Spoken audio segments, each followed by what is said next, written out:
Masya Allah. Tuan-tuan boleh hadirkan diri. Bismillahirrahmanirrahim. Dengan iman dan ihtisab, yakin pada perintah Allah dan janji-janjinya, dengan menghadirkan fadail-fadailnya, istihdarul fadail, meyakini perintahnya dan meyakini janjinya, dan menghadirkan fadail-fadailnya.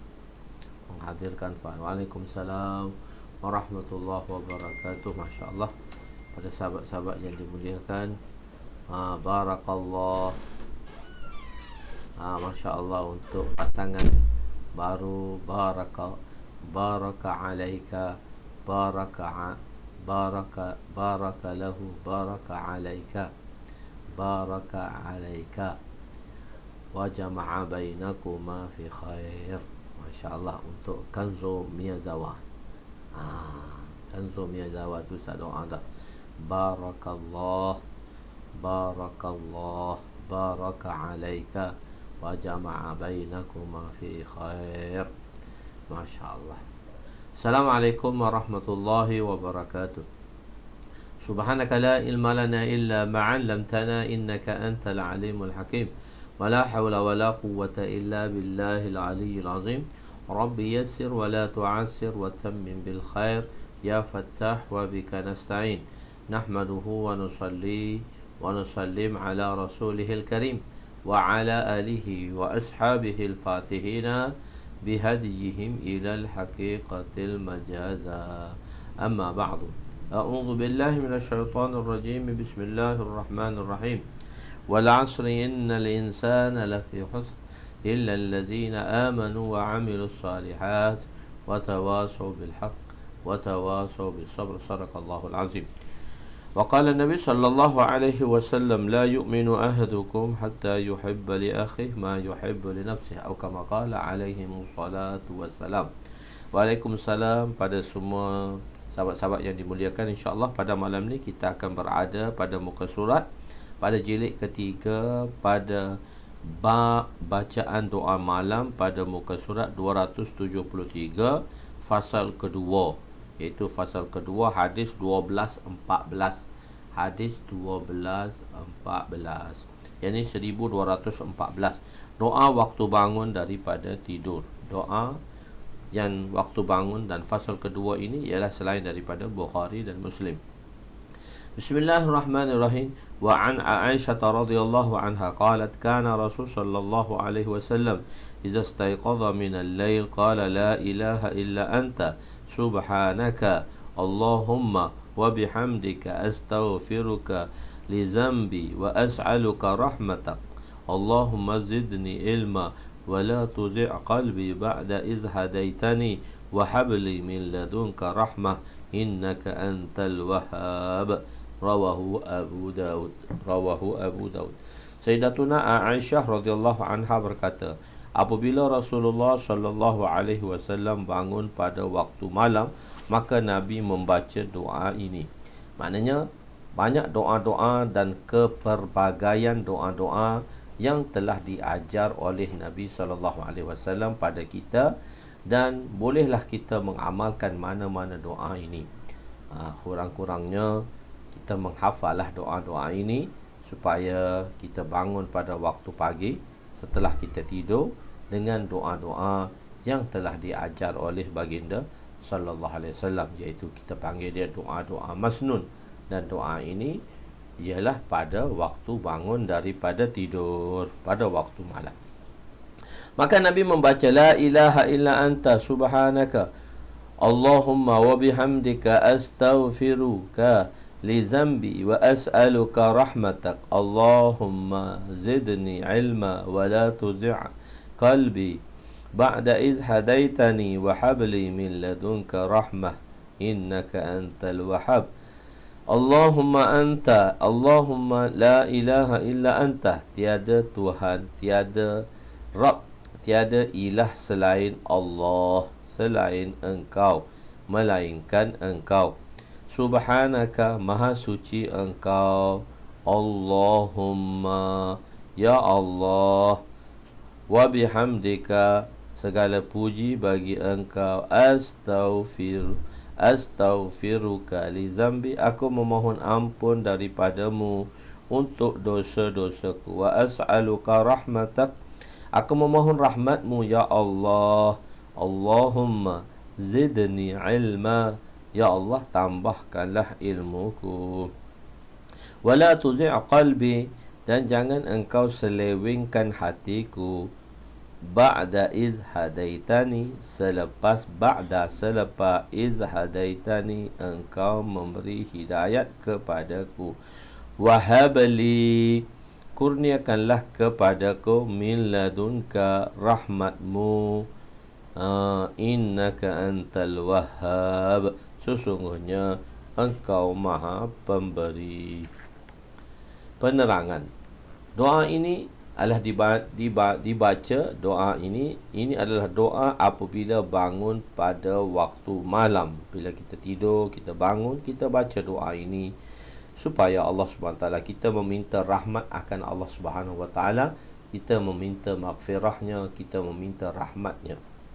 Dan fadilat zikrullah selepas bangun di waktu malam. Dan kita bangun pada waktu malam, kita baca doa. Lepas tu fadilat pula bila kita berzikir pada waktu malam. Bukan bangun sekadar nak kencing aja. Orang tua kan, lepas 50 ni bangun macam nak kencing je.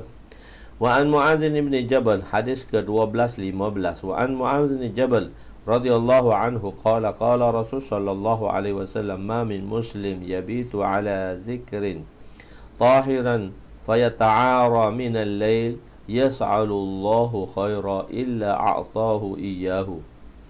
Rawahu Ahmad wa Abu Daud. Sayyidina Mu'adz radhiyallahu anhu, Sayyidina Mu'adz bin Jabal radhiyallahu anhu beliau berkata, Rasulullah sallallahu alaihi wasallam bersabda, sesiapa dalam kalangan orang Islam yang tidur dengan berzikir dan dalam keadaan suci, tidur dalam berzikir, maksudnya sebelum tidur tu kan kita berzikir subhanallah sekurang-kurangnya 33, alhamdulillah sekurangnya 33, Allahu akbar. Sambil itu kita berzikir la ilaha illallah, dan dengan keadaan berwuduk, tahiran, berwuduk. Bila nak tidur tu berwuduk, tak apa, ambil tidur berwuduk, lepas tu bersalam dengan suami, lepas tu tidur, tak apa, dia kira dah tidur dalam keadaan berwuduk dah tu. Dalam keadaan suci lalu bangun pada malam, maka apa sahaja yang dimintanya pasti akan diperkenankan. Tidur dengan berzikir, kita tidur dengan berzikir dan dalam keadaan berwuduk, dan kita bangun malam, minta apa sahaja Allah bagi. Ni peluang dia. Ini peluang kita meminta dan memohon kepada Allah Subhanahu Wa Taala, sebab Allah Taala ni memang dia nak bagi pada kita. Cuma kita saja malah nak minta. Kita ni kenapa? Kenapa kita tidak diberi taufik untuk berdoa? Kerana dosa. Allahu Akbar. Sakaitu ila waqi'in su'al hifzi. Imam Syafi'i rahimahullah telah mengadu akan kelemahan hafalannya kepada ustaznya Imam Waqi', fa arsyadani bitarki ma'asi. Maka beliau mengatakan untuk daku meninggalkan dosa. Imam Syafi'i itu nak dibandingkan dengan kita. Dosa kita ni memang banyak daripada dia, tapi Tuan Guru dia masih memesan untuk kita beristighfar. Kaifiyati zikir satu kaifiyati istighfar. Kita sentiasa berada di dalam istighfar. Allahu Akbar. Tasbih dan doa yang dibaca oleh Nabi sebelum mulakan solat tahajud. Kita bangun, tadi kan bila nak tidur baca doa apa? Nak tidur dengan berzikir. Nak tidur baca doa apa? Nak tidur dengan berzikir. Dia selain daripada doa Allahumma bismika amutu, ayat yang kita selalu duk baca tu, dengan berwuduk, berzikir dan tidur dalam suci, bangun minta doa apa sahaja. Ini doa pula tasbih dan doa yang dibaca oleh Nabi sebelum Nabi bangun dah semua siap dah tu. Nabi nak sembahyang tahajud, apa Nabi baca doa ni? Wa an Sariqin Al-Hawzani radhiyallahu anhu qala dakhaltu ala Aisyah rahmatullah alaih. Dakhaltu ala Aisyah سألتها بما كان رسول صلى الله عليه وسلم يفتتح إذا حب من الليل فقالت سألتني عن شيء ما سألني عنه عهد قبلك كان إذ حب من الليل كبر 10 وحمد الله 10 وقال سبحان الله وبحمده 10 قال سبحان الملك القدوس 10 واستغفر الله 10 وأحل الله 10 ثم قال اللهم إني أعوذ بك من ضيق الدنيا ومن ضيق يوم القيامة 10 ثم يفتتح الصلاة رواه أبو داود Ya, Hadrat Syariq Al-Huzaini radhiyallahu rahmatullah alaih, beliau berkata, aku masuk menemui Sayyidatuna Aisyah radhiyallahu anha, lalu bertanya kepada beliau mengenai apa perkara yang akan dilakukan oleh Rasulullah apabila baginda bangun pada waktu malam. Bangun malam, apa hak Nabi buat? Dia tanya Sayyidatuna Aisyah. Beliau menjawab, kamu bertanya kepadaku tentang perkara yang belum pernah seorang pun sebelum ini bertanya kepadaku. Kadang-kadang Masya Allah, Allah Subhanahu Wa Taala buat satu perkara di kalangan masyaikh kita, para sahabah dan para tabi'in ini, mereka bertanya satu soalan, dan soalan itu tak pernah ditanya sebelumnya, dan soalan itu adalah sebenarnya untuk kita dapat mengambil faedahnya. Kalau dia tak tanya, kita tak tahu. Maka Aisyah kata, engkau lah orang pertama tanya aku. Sebelumnya orang tak tanya apakah amalan Nabi mengenai perkara inilah. Begitu. Maka kamu bertanya kepadaku tentang perkara yang belum pernah seorang pun sebelum ini bertanya kepadaku. Apabila baginda bangun pada waktu malam, baginda bertakbir sebanyak 10 kali. Allahu Akbar, Allahu Akbar, Allahu Akbar, Allahu Akbar, Allahu Akbar, Allahu Akbar, Allahu Akbar, Allahu Akbar, Allahu Akbar, Allahu Akbar. Dan baginda bertahmid Alhamdulillah, Alhamdulillah 10 kali. Patut Nabi baca Subhanallahi wa bihamdihi 10 kali. Subhanal Malikil Quddus sebanyak 10 kali. Nabi beristighfar, menzikirkan la ilaha illallah sebanyak 10 kali. Kemudian membaca doa ini, Allahumma inni a'udzubika min ziqid dunya wa ziqi yaumil qiyamah. Ya Allah, sesungguhnya aku berlindung denganmu daripada kesempitan dunia dan kesempitan pada hari kiamat. Kemudian barulah baginda memulakan solat. Selepas doa-doa ini dibaca, barulah Nabi memulakan solat baginda sallallahu alaihi wasallam. Sebelum melakukan sesuatu amalan sesuatu amalan atau sebarang perkara, bertanyalah dahulu. Jadi sebab apa penerangan dia, kadang-kadang benda-benda kita nak buat satu-satu benda ni, fas'alu ahla zikri in kuntum la ta'lamun. Kalau tak tahu, tanyalah sepatah. Ahli sufi, orang-orang sufi, orang-orang yang dekat dengan Allah, memanggil tasbihat sebagai al-musyabbi'atul ashra. Ini adalah istilah di kalangan mereka. Muhaddisi memanggilnya al-mu'asyaratil sab'ah. Al-ma'asyaratil sab'ah. Perbezaan hanya dari sudut istilah penggunaan sahaja. Yang dimaksudkan itu ialah 70 tasbihat. 7 tasbihat yang dibaca sebanyak 7 kali jumlahnya. Ni kena tahu ni. Takbir Allahu Akbar 10 kali. Tahmid Alhamdulillah 10 kali. 20 Subhanallah wa bihamdihi. 30 10 Subhanal Malikil Quddus. 40. Lepas tu Astaghfirullah 50. Lepas tu la ilaha illallah 10. 60. Lepas tu Allahumma inni a'udzubika min ziqid dunya, min ziqid dunya wa min ziqid dunya wa ziqi yaumil qiyamah. 70. Dia panggil al mushbi'at al mushbi'at 7 10. Ni al mu'asyarati sab'a 10 7. Dia terbalik gitu je lah dia panggil. Al mushbi'at 7, al asyara 10, 7 kalimah yang dibaca 10 kali. Al mu'asyarat 10 kali dibaca. As sab'a 7 kalimah, iaitu sebanyak 70. Sebanyak 70. Ni doa-doa tuan-tuan. Doa iftitah. Bab ketiga, doa iftitah yang disabitkan oleh Imam Abu Hanifah. Ini adalah salah satu doa yang diambil sebagai doa iftitah oleh Imam Abu Hanifah. Bila bangun sebelum dalam sembahyang, kita pakai doa iftitah. Dia panggil sanad, dan doa ini yang beliau jadikan sebagai dalil, yang beliau Imam Abu Hanifah jadikan sebagai dalil di dalam pembukaan sembahyang mereka, iaitu sembahyang fardu dan mana-mana yang sunat yang lain lah. Wa Nabi Sa'id Al-Khudri radhiyallahu anhu, kana Rasul sallallahu alaihi wasallam idza qama min al-lail kabbara thumma yaqulu subhanaka Allahumma wa bihamdika wa tabaraka ismuka wa ta'ala jadduka wa la ilaha ghairuk.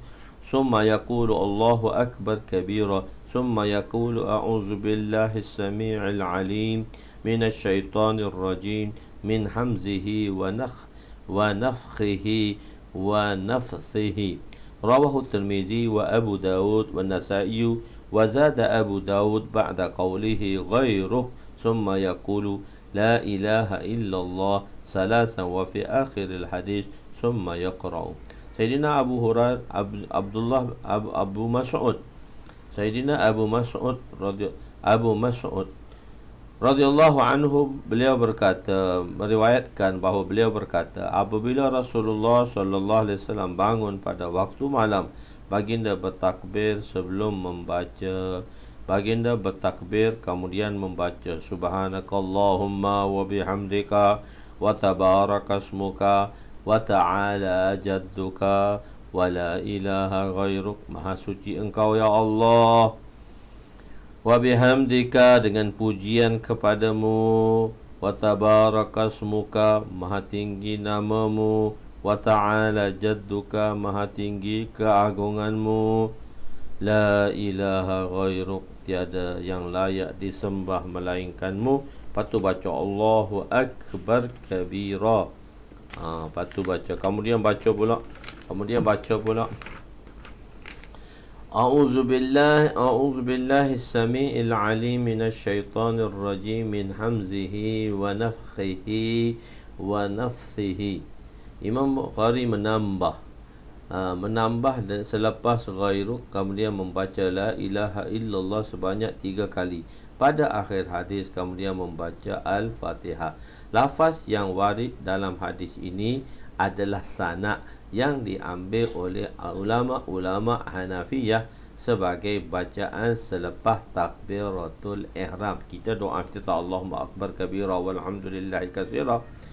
Hamzihi, maknanya hamzihi, aku berlindung dengan nama Allah Sami'un Alim, yang maha mendengar, yang maha mengetahui, daripada syaitan, dengan zat Allah yang Sami', yang maha mengetahui, yang maha mendengar, yang maha mengetahui, daripada syaitan yang direjam, min hamzihi, dan daripada waswas hatusan, waswas dan hasutannya, ataupun sihir daripada syaitan. Hamzihi, sihir yang syaitan buat. Juga ditafsirkan dengan kegilaannya. Nafkhihi, takabur dan wujudnya syaitan. Dengan nafkhihi, dengan sifat takabur. Aku berlindung dengan sifat takabur dan wujudnya syaitan.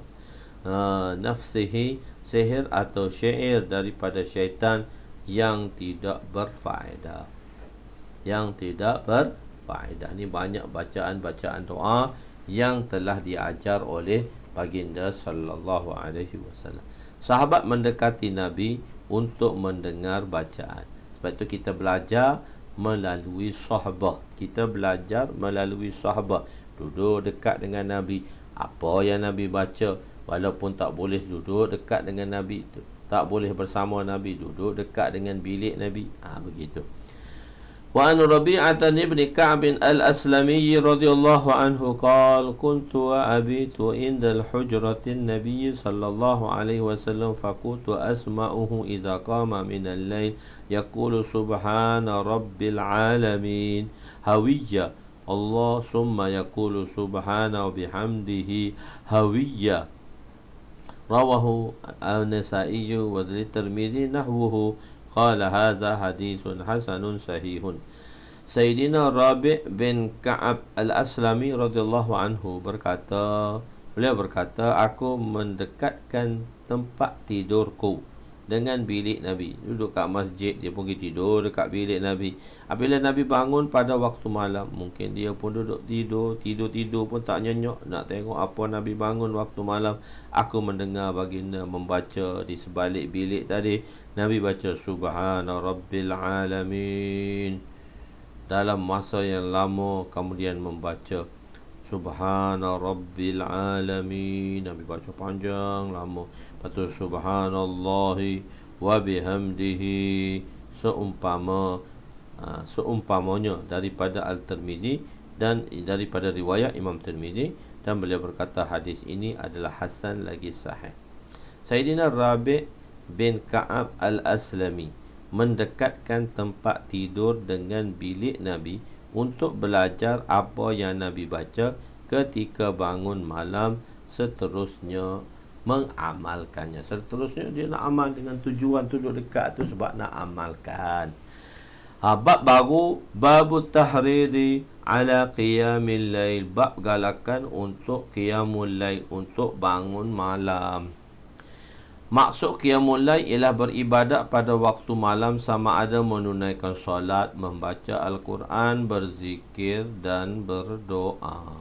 Berzikir, sembahyang, khususnya sembahyang malam, dan berzikir, membaca Al-Quran sebelum subuh, berzikir dan habiskan semua wazifah-wazifah, dan selepas itu berdoa kepada Allah Subhanahu wa taala. Fasal pertama, syaitan mengikat 3 ikatan pada badan manusia apabila tidur.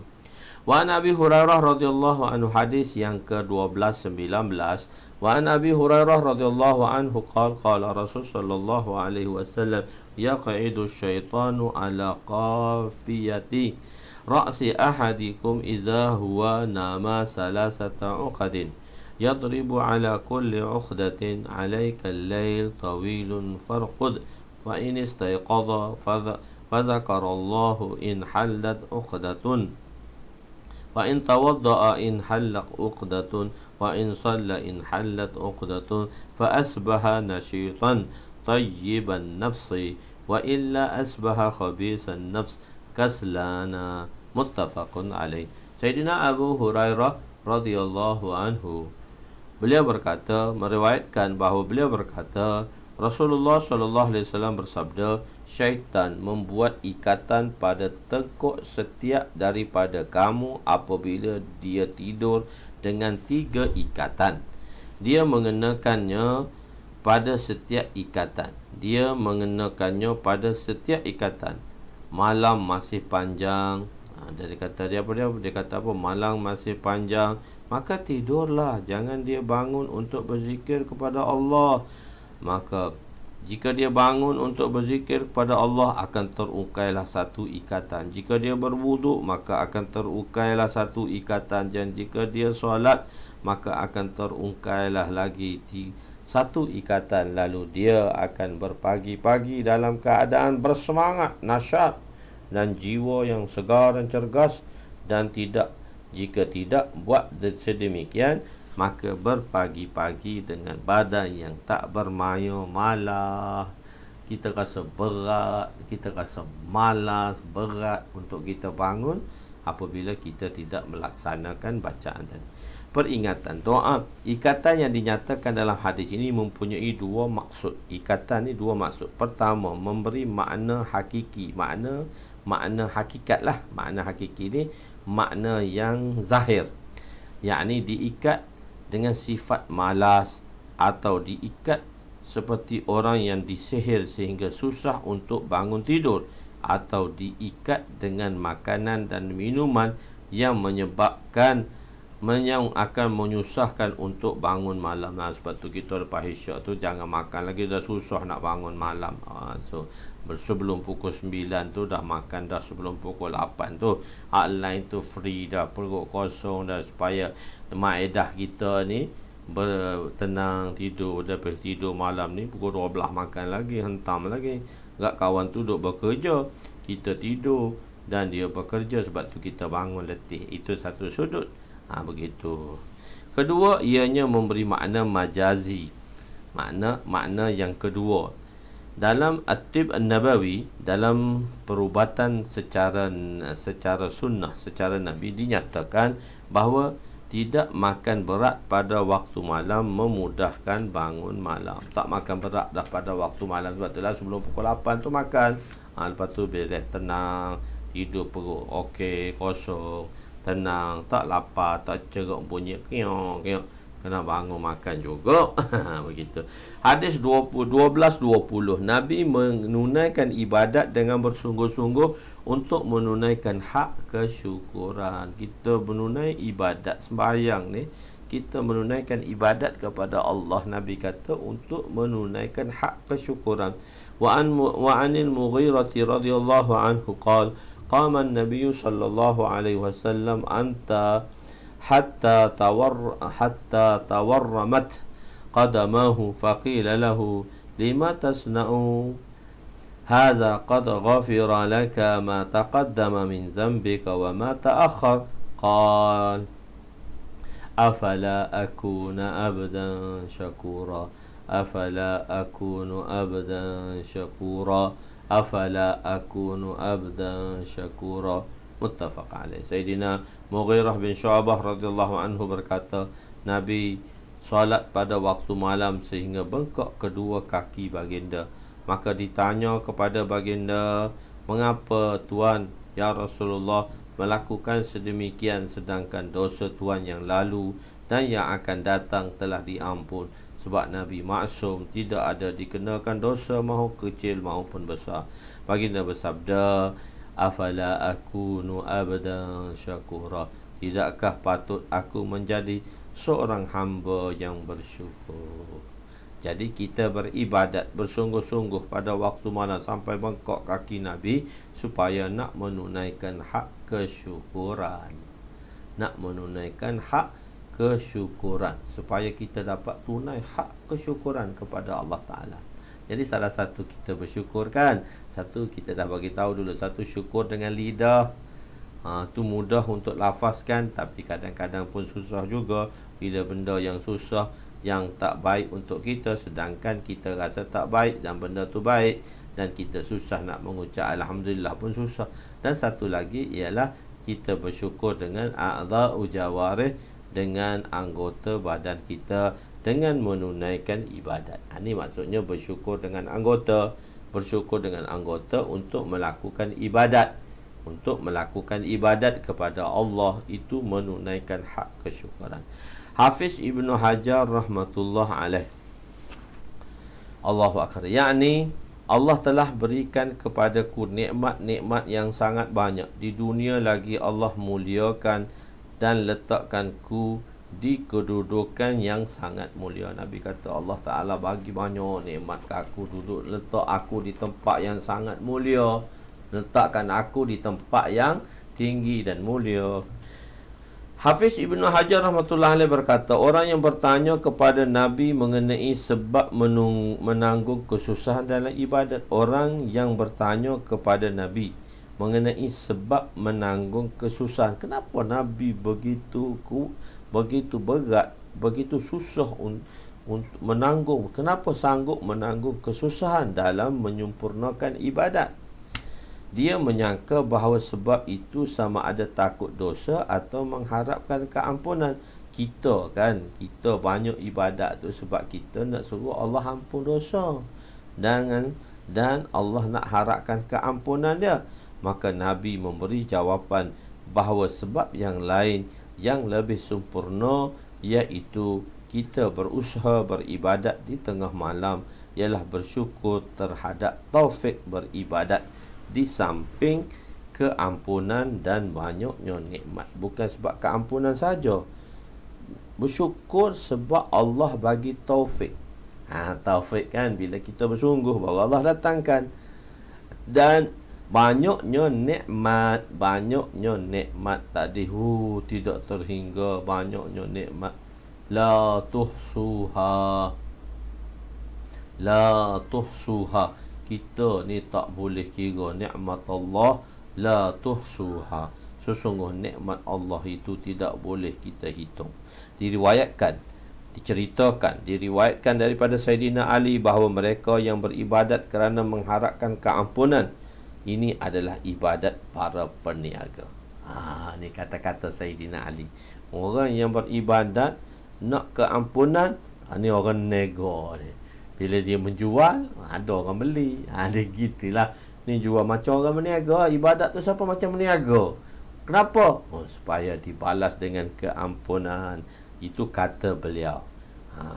Jadi kita bukan kita buat ibadat itu tak boleh ke? Itu maksud. Itulah kita panggil ahli sufi. Itulah kita panggil kehidupan sufi. Allahu Akbar. Mereka yang beribadat kerana takutkan dosa adalah ibadat para hamba. Ibadat nak keampunan, itu ibadat peniaga. Ibadat kerana takut dosa, ibadat para hamba. Mereka yang beribadat kerana syukur adalah ibadat orang yang merdeka. Ibadat kerana bersyukur adalah orang yang merdeka. Dikatakan seperti para peniaga kerana mereka ingin kumpulkan kesenangan di akhirat. Dikatakan para hamba.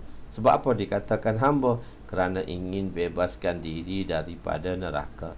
Dan kenapa dikata merdeka? Kerana ingin bersyukur terhadap nikmat Allah. So kita tiga-tiga sekali. Afala akunu abdan syakura. Keburukan, hadis yang seterusnya 12:21, keburukan pada mereka yang tidak bangun beribadat di waktu malam. Apa keburukan orang yang tak bangun beribadat pada waktu malam? Wa an Ibn Mas'ud radhiyallahu anhu qala zukira inda an-nabi sallallahu alaihi wasallam rajulun faqila lahu ma zala na'iman hatta asbaha ma qama ila as-salah qala zalika rajulun bala asy-syaitanu fi uzunihi aw qala fi uzunayhi muttafaqun alaih. Sayyidina Ibnu Abbas radhiyallahu anhu berkata, disebut di sisi baginda mengenai seorang lelaki, dia dikatakan padanya, orang kata pada dia bahawa dia ni sentiasa kaki tidur sehingga waktu subuh tidak bangun untuk menunaikan solat. Lalu baginda bersabda, dia adalah seorang lelaki yang syaitan telah kencing pada telinganya atau pada kedua telinganya. Kena kencing ke syaitan dah ni. Penerangan, perkataan solat dalam hadis ini mempunyai dua maksud, iaitu tak bangun solat tahajud atau tak bangun solat subuh.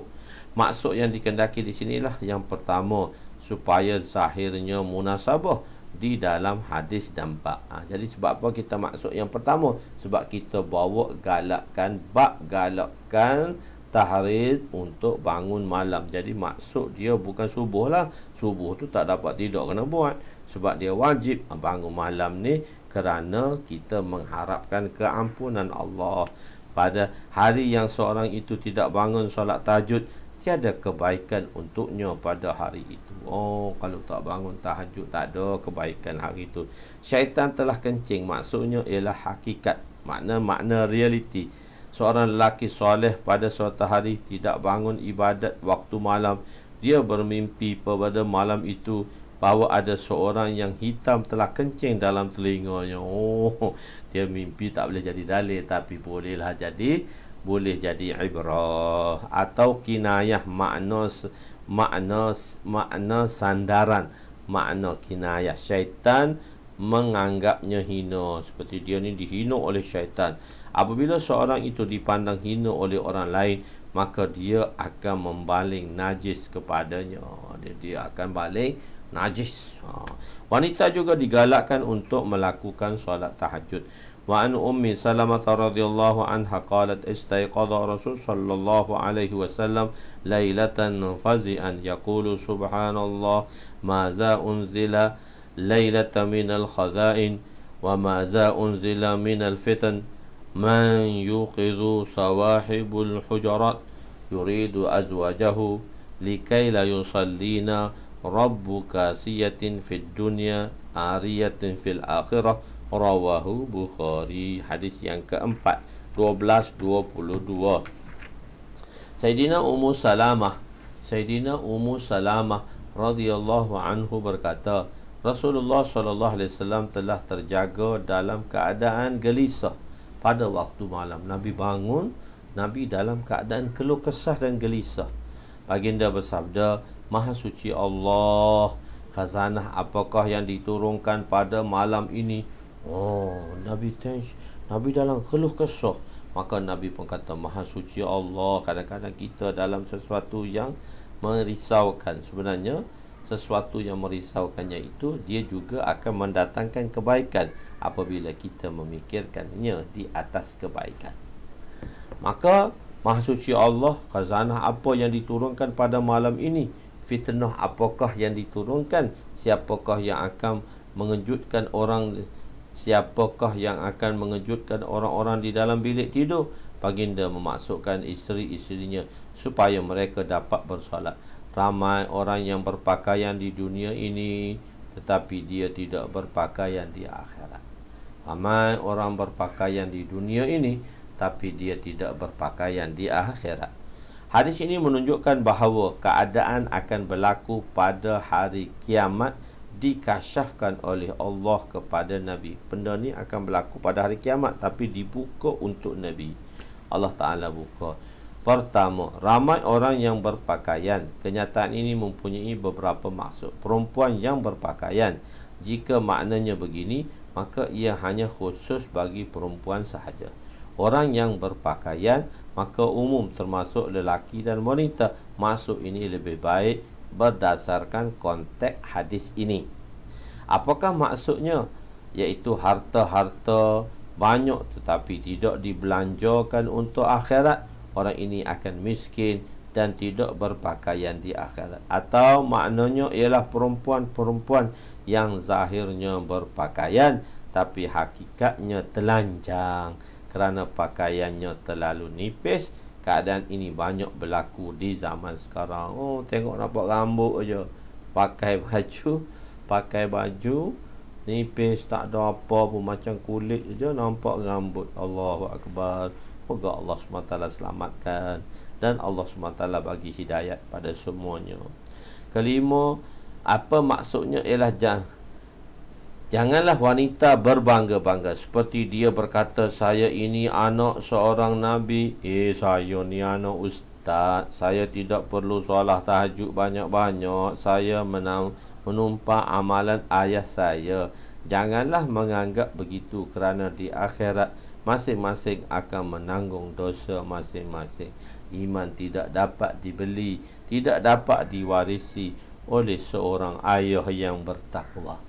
Iman tak dapat diwarisi oleh seorang ayah yang bertakwa. Dia tak boleh dimiliki oleh seorang ayah yang bertakwa. Bila turunnya rahmat, kita nak tengok pula malam. Bila turunnya rahmat pada waktu malam. Hadis ke 1223. Wa Nabi Hurairah radhiyallahu anhu qala Rasul sallallahu alaihi wasallam yanzilu Rabbuna tabaraka wa ta'ala kulla lailatin ila as-sama'id dunya hina yabqa sulusul lail akhiru yaqulu man yad'uni fa astajib lahu man yas'aluni fa'u'tiyahu, man yaghfiruni fa'aghfira lahu. Muttafaqun alaih. Wa fi riwayatin li Muslim, summa yabsutu yadayhi yaqulu man yuqridu ghaira udumin wala zalumin hatta yanfajiral fajru. Sayyidina Abu Hurairah radhiyallahu anhu meriwayatkan bahawa Rasulullah sallallahu alaihi wasallam bersabda, Rabb kita, yakni Rabbuna, Rabb kita akan turun ke langit pada setiap malam ketika berbaki 1/3 malam yang akhir. Maknanya 1/3 malam. Malam ni kita bagi 3 daripada maghrib pukul 7 sampai pukul 6. 7 hingga 6, 11 jam. So 11 bagi 3, 2 jam, 2 jam setengah, 2 jam setengah. 11 bahagi 3, 3 jam, 3 jam, 3 jam, 9 jam. Lepas tu 11 jam kan, 11 jam. Nah, 40 minit, 40 minit, 40 minit. 3 jam 40 minit, 3 jam 40 minit. Jadi 6 jam, 7 jam 20 minit. 7 jam 20 minit.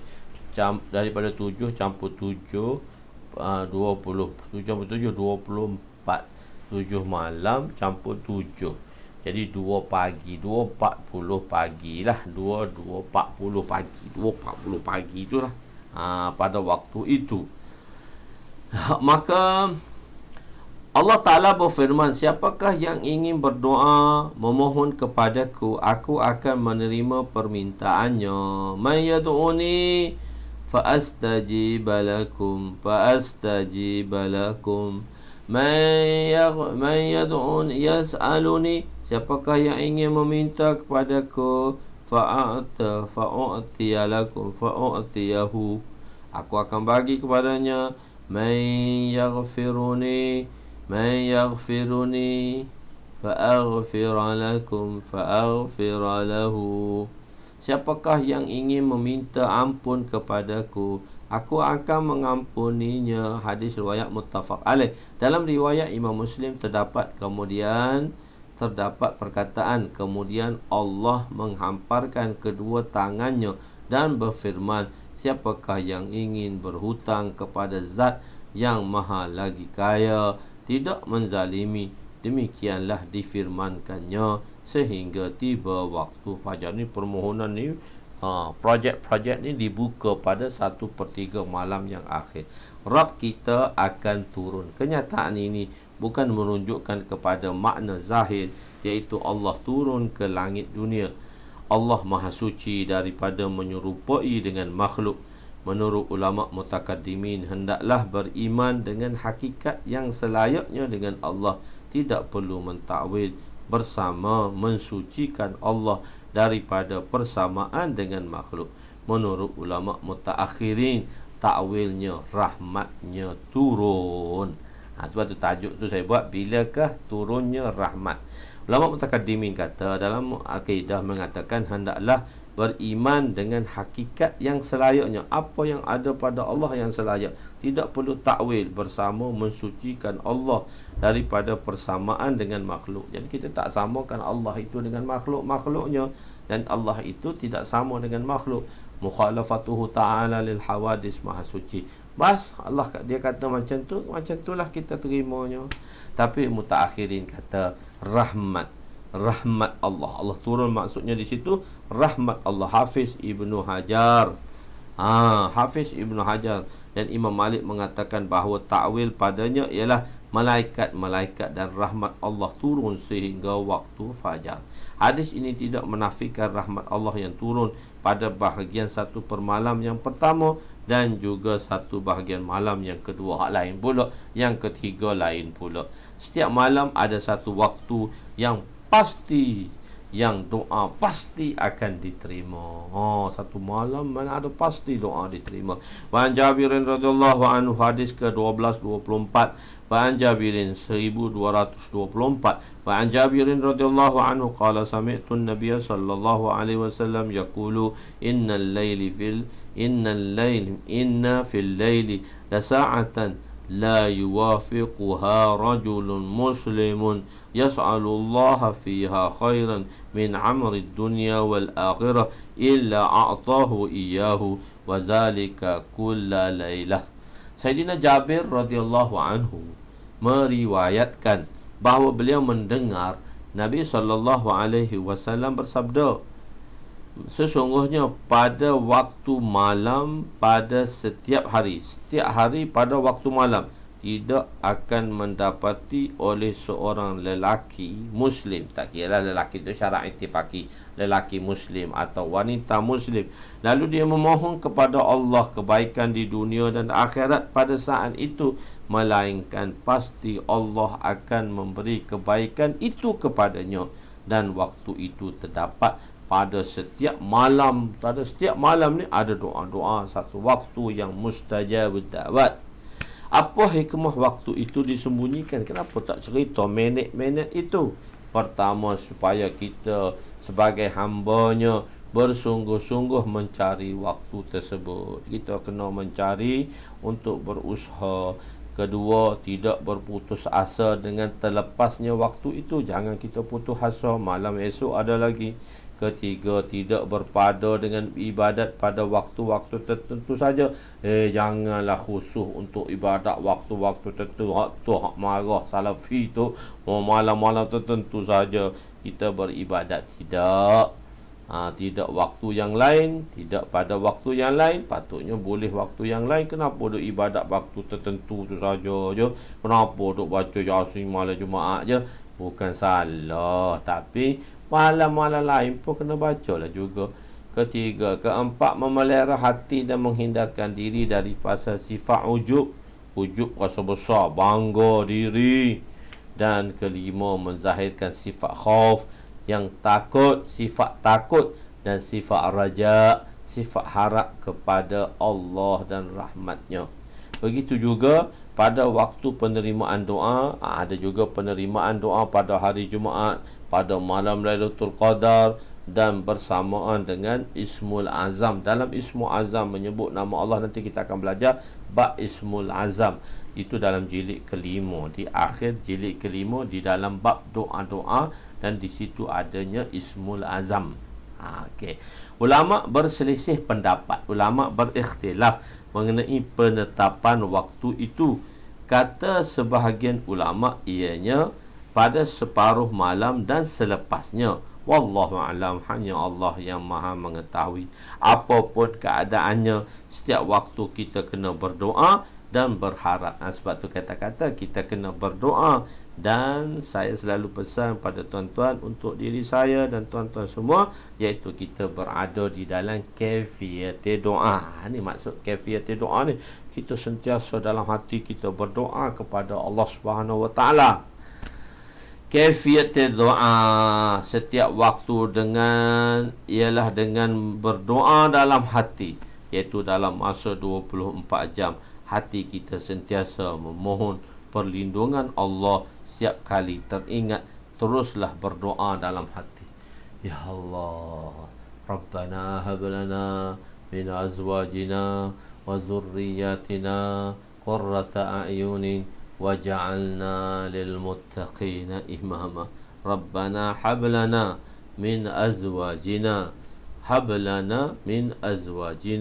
wa zurriyatina qurrata a'yunin, sebagai penyejuk mata kita, isteri-isteri dan anak-anak ni, berilah isteri-isteri. Rabbana hablana, berilah kepada kami, azwajina wa zurriyatina. Maknanya kalau isteri suami-suami, kalau suami isteri-isteri, dan anak-anak qurrata a'yunin, iaitu anak-anak yang apa? Penyejuk mata. Waja'alna lil muttaqina imama, jadilah dia imam-imam yang muttaqi. Waja'alna lil muttaqina imama, jadilah dia imam kepada orang-orang yang muttaqi. Waja'alna lil muttaqina imama, dan jadilah dia imam. Imam ni kalian dua kan, kita kata imam sughra dan imam kubra. Imam boleh sembahyang jadi sembahyang, imam-imam sembahyang itu imam sughra dan imam kubra, jadi pemimpin kepada mereka-mereka yang bertakwa. Anak-anak yang beri kepada kita isteri dan suami, dan anak-anak yang sebagai penyejuk mata.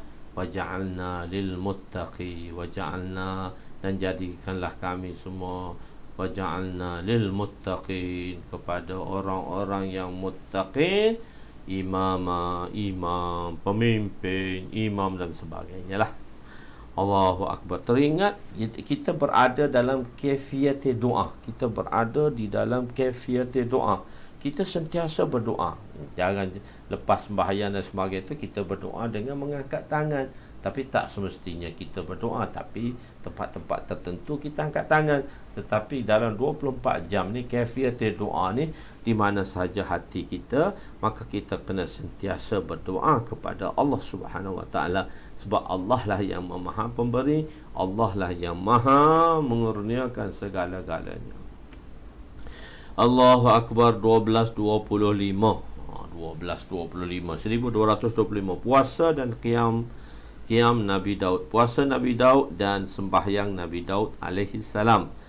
Wa an Abdullah bin Amr radhiyallahu anhuma qala Rasul sallallahu alaihi wasallam, ahabbu salati ila Allah salatu Dawud wa ahabbu siyami ila Allah siyamu Dawud, kana yanamu nisful lail wa yaqumu sulusahu wa yanamu sudusahu wa yasumu sauman wa yuftiru yauman muttafaq alaih. Sayyidina Abdullah bin Umar radhiyallahu anhuma meriwayatkan bahawa Rasulullah sallallahu alaihi wasallam bersabda, solah yang lebih disukai di sisi Allah adalah solah Nabi Daud alaihi salam, dan puasa yang disukai di sisi Allah adalah puasa Nabi Daud alaihi salam. Maka baginda tidur pada pertengahan malam, separuh malam tidur, bangun 1/3 malam, dan tidur pula 1/6 malam, dan baginda berpuasa sehari, dan baginda berbuka sehari. Hadis ini di atas menerangkan cara Nabi Daud alaihi salam berpuasa. Masya Allah, pada zaman sekarang ini, melalui usaha agama yang dijalankan, masih lagi ada orang-orang hamba Allah yang berpuasa dengan cara tersebut. Masya Allah, ada ramai lagi orang puasa saum dahar, puasa gile, puasa 1 hari. Walaupun Nabi menyatakan bahawa cara puasa di atas merupakan cara puasa yang dicintai Allah, tapi baginda tidak berterusan melakukannya. Baginda berpuasa mengikut kesesuaian masa dan keadaan, kerana belas rahim kepada umat. Nabi tak buat macam Nabi Daud. Kalau Nabi buat macam Nabi Daud, kesian umat dia yang nak ikut Nabi. Nabi tengok atas kesesuaian masa. Sebab Nabi ni dia banyak segi, dia muallimul ummah, dia banyak segi dan aspek untuk memberitahu kehidupan, dari segi imaniyatnya, dari segi ibadatnya, dari segi muamalatnya, dari segi muasyarahnya, dan dari segi akhlakiyatnya yang ditunjuk ajar oleh baginda. Cara Nabi Daud alaihi salam bersolat ialah berehat pada 3 jam yang pertama, kemudian beribadat 2 jam, seterusnya berehat pada 1 jam yang berbaki. Cara ini bukan pilihan Nabi Muhammad sallallahu alaihi wasallam, bahkan cara yang sabit daripada Nabi ada 3: beribadat di permulaan malam dan rehat, itu peringkat awal mudanya, kemudian bangun tengah malam, kemudian tidur, bangun dan tidur, kemudian bangun di akhir malam pada akhir hayat baginda sallallahu alaihi wasallam. Hikmah baginda melakukan ketiga-tiga cara tersebut ialah apabila umat ini beribadat di mana-mana bahagian malam, padanya terdapat iktidak Nabi, iaitu berbeza. Ini berbeza. Kalaulah baginda memilih cara Nabi Daud, maka hanya satu cara saja yang ada. Ini menunjukkan perasaan kasih sayang Nabi baginda terhadap umat. Jadi ada orang hak tengah malam, ada orang awal malam, ada orang tengah malam, pertengahan malam, ada orang akhir malam. Jadi sepanjang malam hidup dengan amalan. Sebab tu kita katakan kita bermazhab. Kenapa adanya 4 mazhab? Jadi kalau satu mazhab saja yang ada, jadi hanya satu amalan Nabi sallallahu alaihi wasallam, sedangkan semua mazhab ni telah sabitkan semua amalan mereka daripada hadis Nabi. Jadi bermakna Allah nak menghidupkan amalan kehidupan Nabi ni di seluruh dunia dengan adanya mazahib-mazahib ini. Adanya mazahib, iaitu mazahib lah. Kita sebut mazahib tu dua kali plural pula. Masjid Abadi. Ya, Masya Allah, Fauzi, Masjid Abadi. Masjid Abadi, Baiti Abadi. Kita hidupkan rumah kita, malam kita dengan masjid, dan rumah kita juga dengan masjid. Wanita-wanita di rumah, lelaki-lelaki di masjid, beribadat kepada Allah Subhanahu wa taala. Allahu Akbar. So kita baca satu hadis lagi. Ibadat Nabi pada waktu malam. An Aisyah radhiyallahu anha 12:26.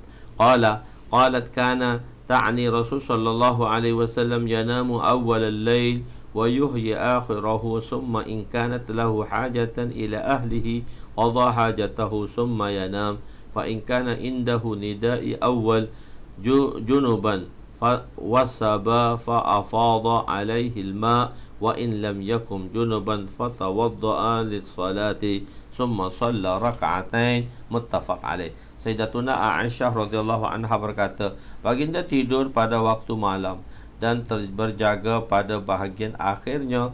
Kemudian jika baginda mempunyai hajat untuk bersama dengan isteri, baginda akan menunaikan hajatnya, kemudian baginda tidur. Jika baginda berjunub pada waktu azam pertama, baginda akan bingkas bangun lalu meratakan air pada badannya, yakni mandi junub lah. Dan jika Nabi tidak berjunub, baginda akan berwuduk untuk solat, kemudian 2 rakaat, sembahyang 2 rakaat. Hadis ini diriwayatkan dengan lebih terperinci dalam kitab Syama'il Tirmizi. Disebut bahawa di sana bahawa Rasulullah tidur pada awal malam sehingga berlalu 3 bahagian malam. Yang pertama, yakni malam dibahagikan kepada 6 bahagian. Kemudian baginda akan bangun dan beribadat pada bahagian keempat dan kelima. Apabila tiba bahagian malam yang terakhir, baginda akan menunaikan solat witir. Selepas itu baginda pergi ke tempat tidur seperti yang dijelaskan dalam hadis yang lepas. Kalaulah baginda ada keperluan dengan isteri baginda, maka baginda akan menunaikannya. Maknanya baginda akan mendampingi isteri baginda di akhir malam selepas melakukan segala amalan ibadat tadi. Kalaulah baginda berhadas besar, maka baginda akan mandi sekiranya azan pertama, dan jika tidak, baginda akan berwuduk dan keluar menunaikan solat. Maksud azan pertama ialah azan apabila masuk waktu subuh. Azan yang kedua ialah iqamat. Ini adalah pendapat yang lebih zahir lah, azan pertama, azan kedua tadi. Adapun pendapat mengatakan maksud azan pertama ialah azan Bilal apabila berlalunya separuh malam. Azan yang kedua adalah azan Sayyidina Abdullah ibn Maktum ketika subuh. Hafiz Ibn Hajar menisbahkan pendapat itu kepada kesalahan yang jelas. Apa yang Hajar kata tak, bukan azan tengah malam tu, tak. Azan yang pertama tu, azan tu maksudnya azan yang realiti subuh. Dan azan yang kedua tu ialah iqamat. Sebab kalau memaksudkan bangun Nabi mendamping dia tidak terbahagi kepada 1/6 malam lah. Dia tak bagi malam tu, bagi 6 lah. Hafiz Ibn Hajar berkata melambatkan bersama dengan isteri ke akhir malam adalah lebih baik, kerana pada awal malam kadang-kadang perut dalam keadaan penuh, sedangkan bersama dalam keadaan perut yang penuh boleh memudaratkan dengan ijma' ulama. Dan susah untuk mandi janabah, seterusnya akan mendorong untuk tidur dalam keadaan berjanabah. Ini adalah makruh. Tidurnya Nabi selepas bersama dengan isteri sebelum mandi seperti dalam hadis untuk menjelaskan keharusan. Jikalau tidak, maka akan difahami daripada larangan tersebut terhadap orang yang berjunub untuk tidur sebelum mandi tanpa wuduk, bahkan hukumnya haram. Tidur Nabi selepas bersama dengan isteri sebelum mandi, seperti mana di dalam hadis, untuk menjelaskan benda tu harus yang jikalau tidak, maka akan difahami daripada larangan tersebut, orang yang berjunub untuk tidur sebelum mandi tanpa wuduk hukumnya haram. Jadi Nabi buat itu untuk mengelak orang lain daripada memahami bahawa tidur dengan berjunub itu haram, sedangkan tak, makruh sahaja. Larangan itu menunjukkan benda tu harus, cuma perbuatan itu tak disukai, bukanlah sampai haram. So ayat dia kena baca 2 kali 3 kali baru boleh faham. Kalau baca kali pertama faham lain, baca kali kedua. So ayat dia bentuk. Tengok tidurnya Nabi selepas bersama dengan isteri sebelum mandi, seperti mana dalam hadis, untuk menjelaskan keharusan yang jikalau tidak akan difahami. Kalau tidak, orang akan faham daripada larangan tadi, jangan tidur dalam keadaan berjunub. Sebab tidak, orang akan faham larangan tersebut terhadap orang yang berjunub untuk tidur sebelum mandi tanpa wuduk, maka hukumnya haram. Sekurang-kurangnya berwuduk kalau tak nak mandi. Tidak, kalau tidak haram. Tak. Nabi pun buat macam tu, menunjukkan itu satu keharusan. Wallahu alam. Aku lakukan oleh hadza, kita bersambung nanti pada seterusnya insya-Allah lah. 2-3 hari ni mungkin kita buat lagi lah, sebab nanti kena ada istimak halaqah pula. Ustaz akan dalam seminggu tu akan kurang lah daripada, dan kita tidak ada daurah pada minggu ini kan. Kita tak ada daurah. Kalau ada pun awal bulan 1, ada bulan 1 pun, itu pun tengok keadaan, sebab istimak telah berubah tarikhnya daripada halqah yang Ustaz kendalikan tadi. Wallahu alam. Aku qouli hadza, astaghfirullahalazim li wa li walidayya wa li jami'il muslimina wal muslimat wal mu'minina wal mu'minat al ahya'i minhum amwat bi rahmatika ya arhamar rahimin. Solat Nabi Daud sama atau tidak dengan solat kita? Tak sama. Samalah solat Nabi Daud. Semua solat tu sama. Solat tu sama, rukuk, sujud dan sebagainya. Cuma kita mendapat 5 waktu. Dan sembahyang tu kan, kita kata sembahyang zuhur. Yang sembahyang zuhur ni sembahyang yang dibuat oleh Nabi Adam Nabi sembahyang subuh. Sembahyang subuh Nabi Adam alaihissalam, sembahyang zuhur Nabi Nabi Daud alaihissalam sembahyang maghrib. Yang dia mulakan. So sembahyang tu adalah sama. Cuma kita mendapat sembahyang isyak ni, dan umat-umat lain tak ada sembahyang isyak. Kita khusus pada umat ini saja sembahyang isyak. So kita dah belajar dalam bab sembahyang dulu. Wallahu alam. Aku qouli hadza, astaghfirullahalazim li wa li walidayya wa li jami'il muslimina wal muslimat wal mu'minina wal mu'minat al ahya'i minhum amwat bi rahmatika ya arhamar rahimin ya awwalal awwalin wa ya akhiral akhirin wa ya dzal quwwatil matin wa ya rahimal masakin wa ya arhamar rahimin. Allahumma ighfir lana wa dhunubana wa wasi' lana khalaqana wa tayyib lana kasabana wa kanni'na bima razaqtana wa la tuzhib talabana ila syai'in sarraftahu anna wa sallallahu ala sayyidina Muhammadin wa ala alihi wa sahbihi ajma'in wa ala. Khamis balik takut tak ada daurah kampung. Tak, kita daurah ni Ustaz Zaki, kita sepatutnya daurah bulan 12 ni kita tak ada daurah dah, sekali saja daurah. So sepatutnya kita rancang bulan 1 ni 3 kali daurah. Bulan 1 ni sepatutnya 3 kali daurah, 1, 15 dan 2, 1, 15 dan 29. So 1 pun ni pun tak boleh buat juga. Kita buat 15 dan 29 sahaja. 15 dan 29. So kita panjanglah. Kita tak ada daurah. Kita tak ada daurah hampir 3 minggu sepatutnya. Kita selepas 3 minggu kita ada di awal bulan 1. Awal bulan 1 pun tak boleh juga. Sebab istimak ni banyak. Dulu istimak kita mungkin habis, halqah ustaz tu sepatutnya habis bulan 1, 31 bulan 1. Tapi dia panjangkan sampai 10 hari bulan. So daurah kita tak ada sampai bulan ni, Bulan ni sudah tak ada daurah, dan bulan 1 pun awal 1 pun tak ada daurah. Kita akan ada daurah pada 15 bulan 1 dan 19 bulan 1. Situ aja. Tapi kalau ada apa-apa perubahan, kita akan beritahulah, tapi itulah rancangannya, insya-Allah. Jadi tak apa.